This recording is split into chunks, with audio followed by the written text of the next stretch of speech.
ఆర్టీసీలో డీజిల్ బస్సుల స్థానంలో రెట్రోఫిట్ చేసి ఎలక్ట్రిక్ బస్సులుగా మారుస్తున్నామని అన్నారు మంత్రి పొన్నం.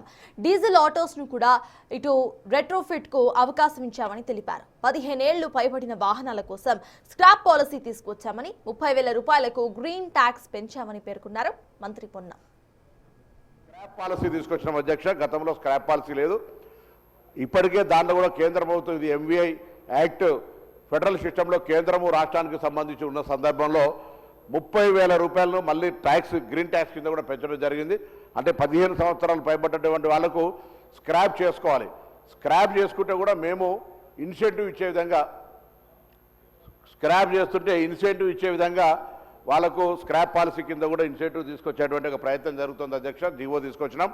ఆటోలకు సంబంధించి కూడా ఆర్టీసీలో కూడా రెట్రోఫిట్ అంటే ఉన్నటువంటి పాత ఇంజన్ తీసేసి ఈ యొక్క ఈవీ ఇంజన్ పెట్టడం అనేటువంటి రెట్రోఫిట్ వ్యవస్థ, దానికి సంబంధించిన మార్పులకు అనుగుణంగా ఆ రెట్రోఫిట్ను కూడా ఈరోజు ఆర్టీసీ బస్సుల్లో కూడా ప్రయోగాత్మకంగా అమలు జరుగుతోంది.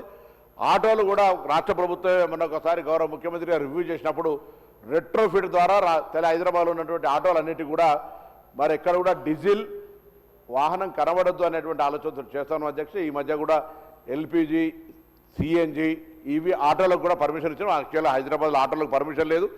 పాత స్థానంలో కొత్త రావాలనే ఆలోచనతో ఈ ఈవీ ఆటోలకు కూడా మనం అనుమతి ఇచ్చినటువంటి మాట ఈ సందర్భంగా నేను మనవి చేస్తున్నాను.